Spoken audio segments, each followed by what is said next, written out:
नमस्कार साथियों, मैं सत्यजीत पाटीदार आप सभी का स्वागत है अपने YouTube चैनल पाठशाला परिवार में। अपन आज नया सब्जेक्ट स्टार्ट करने जा रहे हैं सामान्य हिंदी।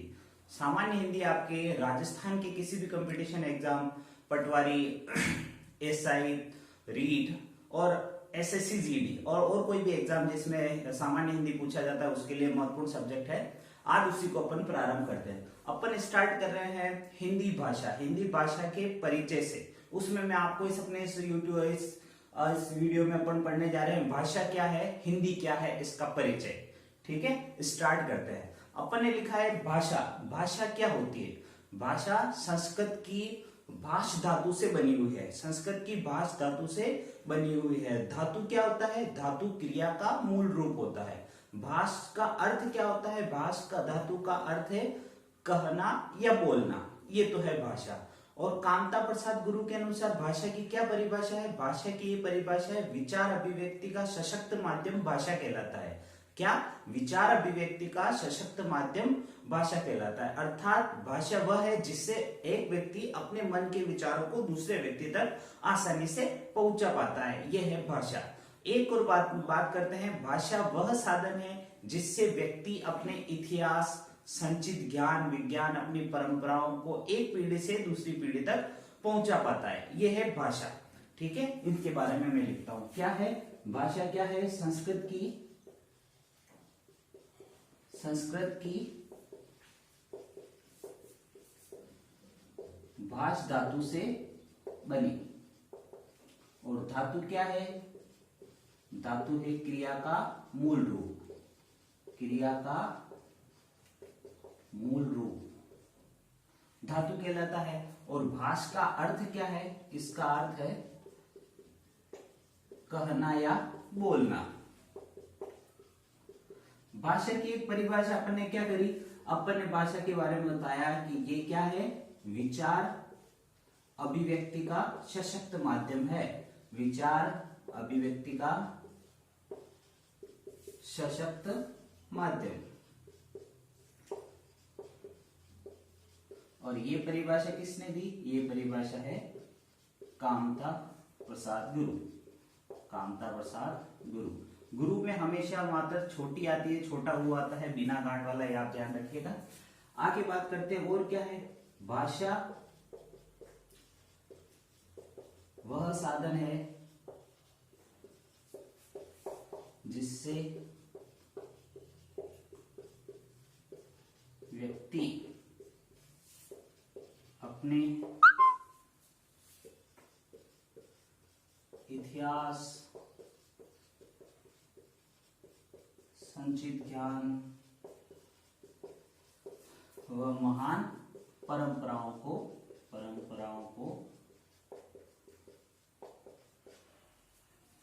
जान पाता है। क्या कर पाता है? जान पाता है। यह है भाषा। इन भाषाओं की दो परिभाषाओं के माध्यम से देखो। पहली परिभाषा है विचार अभिव्यक्ति का सशक्त माध्यम, मतलब भाषा का कौन सा रूप? केवल कहना और बोलना वाला रूप, है ना? कहने और बोलने या सुनने वाला रूप। अर्थात ये भाषा का कौन सा रूप हो गया? मौखिक रूप। और ये है किसी व्यक्ति का एक पीढ़ी से दूसरी पीढ़ी में जो पहुंचाना है, वो भाषा का कौन सा हो गया? लिखित रूप। इससे दोनों परिभाषा से हमें क्या पता चलता है? भाषा के दो प्रकार है, एक तो मौखिक भाषा, एक लिखित भाषा। मौखिक भाषा क्या है? मौखिक भाषा जिनको कहकर, सुनकर या बोलकर व्यक्त किया जाए विचारों को। और लिखित भाषा क्या है? लिखित भाषा में क्या किया जाता है? भाषा को लिखा जाता है, पढ़ा जाता है, लिखा जाता। अब पढ़ने और लिखने के लिए मौखिक भाषा से लिखित भाषा में बदलने के लिए कुछ लेखन चिन्हों की आवश्यकता होती है, उसे लिपि कहा जाता है। भाषा के मौखिक रूप को लिखित रूप में बदलने के लिए जिन लेखन चिन्हों की आवश्यकता पड़ती है, जिनका प्रयोग किया जाता है, वह लिपि कहलाती है। लिपि अलग अलग भाषाओं की अलग अलग लिपि है। जैसे हिंदी भाषा की अपनी लिपि कौन सी है? देवनागरी लिपि। राजस्थानी भाषा की लिपि है मुंडियारी लिपि।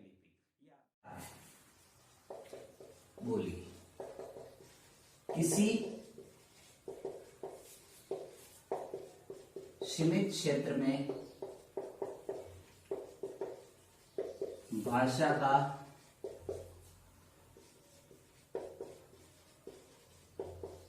अविकसित व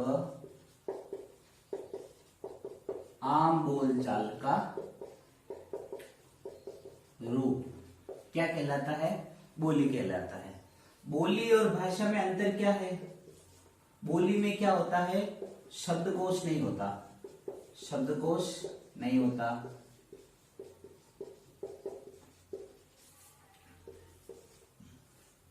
बोली में बोली का व्याकरण भी नहीं होता, व्याकरण व साहित्य रचना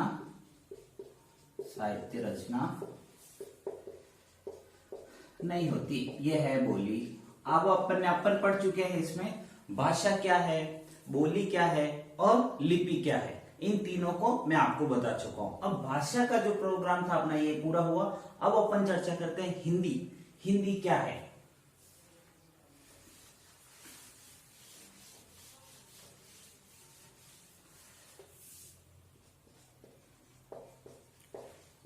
पहला प्रश्न तो आपसे पूछेगा हिंदी क्या है, तो हिंदी फारसी भाषा का शब्द है।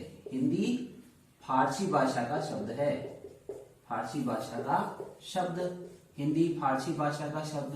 दूसरा, हिंदी की उत्पत्ति सिंधी से हुई है। हिंदी की उत्पत्ति या व्युत्पत्ति कह सकते हो, व्युत्पत्ति सिंधी से हुई है, सिंधी से हुई। सिंधी से उत्पत्ति कैसे हुई? देखो क्या है, प्राचीन में सिंध एक वर्ड है, सिंधु नदी आप सब जानते हो। आर्य जब प्राचीन भारत पढ़ते तो उसमें एक नदी का नाम होता है सिंधु नदी। ये सिंधु संस्कृत भाषा का शब्द है। किस भाषा का शब्द है? संस्कृत भाषा का शब्द है। और सिंधु नदी के पश्चिम के लोग सिंधु नदी के पूर्व में अर्थात भारत में रहने वाले लोगों को, सिंधु नदी के पूर्व में रहने वाले लोगों को पश्चिमी लोग क्या कहते थे? इनको सिंधु कहते थे। और सिंधु संस्कृत भाषा का शब्द धीरे धीरे प्रचलित ये अपभ्रंश होके स तो बन गया ह और धू बन गया दू। इस प्रकार ये हिंदू बन गया। और हिंदू बना, ये था संस्कृत भाषा का शब्द, संस्कृत भाषा का, और ये है फारसी भाषा का, क्योंकि उधर फारसी लोग रहते थे, ये फारसी भाषा का शब्द। इसी प्रकार सिंधु से हिंदू बना, तो सिंध से बना हिंद और सिंधी से बना हिंदी, सिंधी से बना हिंदी। इसलिए अपन कह सकते हैं कि हिंदी भाषा की उत्पत्ति किससे हुई है? सिंधी से हुई है। आप ये ध्यान रखिएगा, ठीक है। चलो, तीसरी और महत्वपूर्ण बात आपको ध्यान रखनी है, विश्व में कुल 3000 भाषाओं को, विश्व की कुल 3000 भाषाओं को 13 भाषा परिवारों में विभक्त किया गया। उन 13 भाषा परिवारों में है चीनी है, रोमिक है, और इस प्रकार इटालियन, ब्रिटिश, ऐसे बहुत सारे परिवार है। उसमें से एक परिवार है भारोपीय परिवार। हिंदी भाषा उस भारोपीय परिवार की भाषा है, ये आप ध्यान रखिएगा। हिंदी कौन से परिवार की भाषा है? भारोपीय, भारत और यूरोप की भाषा है। तो अपन कह सकते हैं हिंदी भारोपीय परिवार की भाषा है, हिंदी के बारे में। ये तीसरी बात। चौथी बात, अगर आपसे ऐसा पूछा जाए हिंदी की 5 उपभाषाएं हैं, हिंदी की 5 उपभाषा और 22 बोलियां है। हिंदी की कितनी उपभाषा है? हिंदी की 5 उपभाषाएं व 22 बोलियां हैं। अब ये उपभाषा, भाषा और बोलियां क्या होती है? देखो, इनको क्षेत्र के हिसाब से डिवाइड किया गया है। भाषा का व्यापक अर्थ होता है, भाषा एक व्यापक क्षेत्र तक फैली हुई थी। उपभाषा उससे थोड़े सीमित क्षेत्र के लिए फैली हुई है, बोलियां उससे सीमित क्षेत्र में और छोटे क्षेत्र में फैली हुई है, ठीक है। ये 5 उपभाषाएं, ये 5 उपभाषाएं कौन कौन सी है? पहली तो है आपकी पूर्वी हिंदी, पूर्वी हिंदी। दूसरी भाषा है आपके पश्चिमी हिंदी। तीसरी उपभाषा है आपकी बिहारी। चौथी उपभाषा है राजस्थानी। और 5वीं है उपभाषा है पहाड़ी। ये हिंदी भाषा की क्या है? 5 उपभाषा। इन 5 उपभाषाओं में कुछ बोलियां शामिल है। ये 22 बोलियां, इन्हीं में किसी में 2 किसी में 3 ऐसे है। इतनी जानकारी आपके लिए सफिशिएंट है। 5वीं बात आपको हिंदी भाषा के ध्यान में रखनी है कि हिंदी भाषा का की उत्पत्ति शोरसेनी अपभ्रंश से हुई। शोरसेनी अपभ्रंश से हिंदी भाषा की उत्पत्ति हुई है। शोरसेनी अपभ्रंश से हिंदी भाषा की उत्पत्ति। हिंदी भाषा की उत्पत्ति। ये हिंदी के बारे में आपको ये 5 चीजें ध्यान रखनी है, ठीक है। ये और इसको और डिटेल में एक बार प्रश्न आया था, पश्चिमी हिंदी की उत्पत्ति कौन से अपभ्रंश से हुई, तो आपको जवाब देना है शोरसेनी अपभ्रंश से। ये ध्यान रखिएगा, ये इसका आप स्क्रीनशॉट लीजिए, फिर आगे चलते हैं।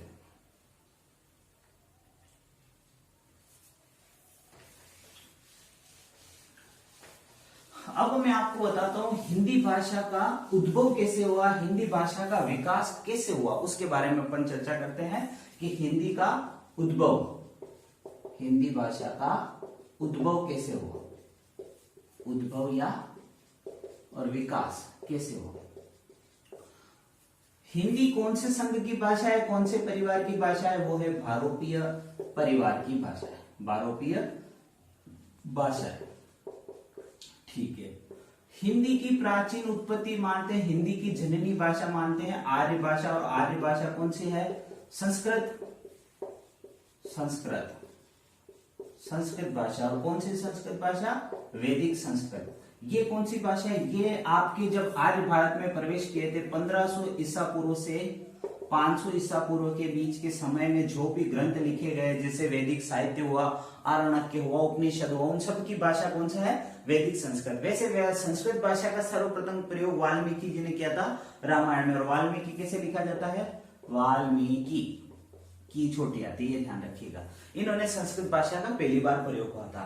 फिर ये वैदिक संस्कृत आगे इसका अपभ्रंश होके टूट के क्या बनी, ये बनी पाली भाषा, और एक और बनी इसमें लौकिक संस्कृत। लौकिक संस्कृत जो अभी अपन पढ़ते हैं वो वाली संस्कृत। और पाली भाषा का प्रयोग किसने किया, महात्मा बुद्ध ने अपने जातक ग्रंथों इनमें जो प्रयोग किया। 500 ईसा पूर्व के बाद के समय में पाली भाषा का प्रचलन हुआ। पाली भाषा आगे और अपभ्रंश होकर किसमें बदली, प्राकृत भाषा में। किसमें बदली, प्राकृत भाषा। और प्राकृत भाषा किस समय की है, ये समय है अशोक के समय का, जिसको अशोक ने और इन्हें प्रयोग किया प्राकृत भाषा का अपने शिलालेखों में, वो है। प्राकृत भाषा आगे चल के अपभ्रंश हुई, अपभ्रंश भाषा में परिवर्तित हुई। किसमें, अपभ्रंश। और ये अपभ्रंश 2 प्रकार के माने जाते हैं। एक अपभ्रंश है आपका गुजरी अपभ्रंश, गुजरी अपभ्रंश, और दूसरा अपभ्रंश है आपके शोरसेनी अपभ्रंश। पहला गुजरी अपभ्रंश है, दूसरा है शोरसेनी अपभ्रंश।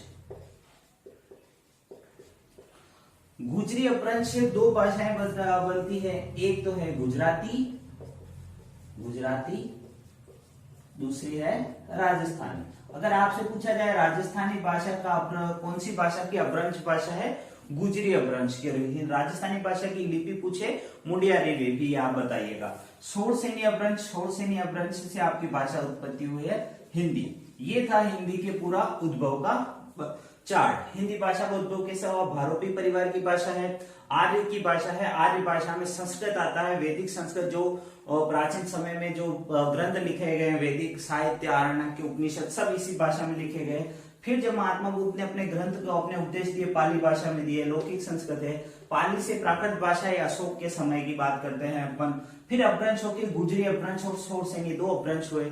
इन दोनों अपभ्रंश से, गुजरी अपभ्रंश से गुजराती और राजस्थानी 2 भाषाएं बनी, और शोरसेनी अपभ्रंश से आपके हिंदी भाषा बनी। ये हिंदी भाषा का एक विकास क्रम था। इसका आप स्क्रीनशॉट लो, फिर अपन आगे चलते हैं।